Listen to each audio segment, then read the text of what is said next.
Unit 4. Recording 1. Today we are going to look at an interesting tourist destination which has seen a very rapid growth in recent years. I'm talking about Iceland. Why should this country attract so many new visitors? Does its example say something about how tourism is changing? Until the year 2000, only a few travellers went there, yet the country attracted over 1 million tourists in 2015, double the number compared to 5 years before. So what is the explanation? Iceland does not seem to offer much to your average tourist. Most of the year it is freezing cold, and for about 6 months it is virtually dark. But look below the surface, and you'll see that its attractions make it a very different kind of place, one which challenges conventional ideas of tourism.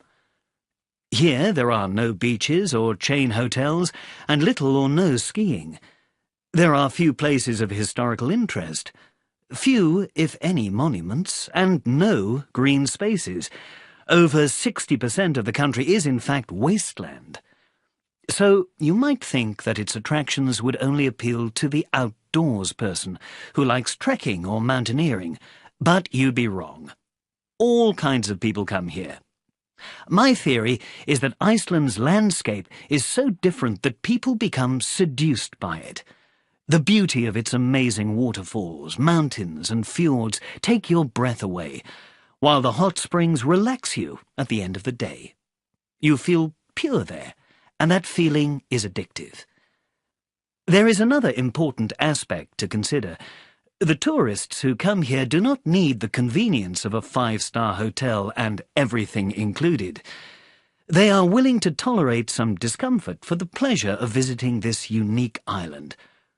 This is the new tourist that I was talking to you about. Somebody who likes independence, who wants to decide how best to spend their time. Someone who wants to discover things at their own pace. This independent tourist is increasingly visible these days. Perfectly situated between Europe and the USA, there is no stopping Iceland.